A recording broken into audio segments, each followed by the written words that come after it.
The story behind the Anointed Scribe, how the poems came. One of my earliest memories of poetry takes me back to church when I was somewhere between the ages of 7 and 9 or 7 and 10 years old. I would write poems and stand before the congregation to recite them.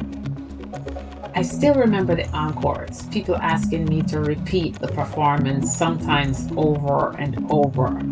The small offerings they would place in my hands afterwards would be incentive for me to keep going back up. What I cannot remember, however, is how those poems first came to me. I only remember that they did.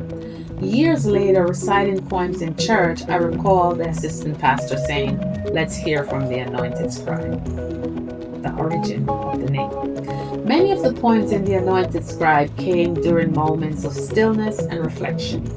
Sometimes the entire structure of a poem would arrive all at once, within 5 or 10 minutes, as if the words were simple, waiting to be written. When that happened, I captured the lines immediately, and as long as I was in the position to do that. Later, I would refine the words while staying faithful to the original moment of inspiration. However, not every poem came that quickly. Some of them were written much more deliberately, especially the final section of the book. Those moments became the foundation of the Anointed Scribe. The poems explore faith, the majesty of Christ, the tension between truth and illusion, and the deeper spiritual story unfolding behind the events we see in our world.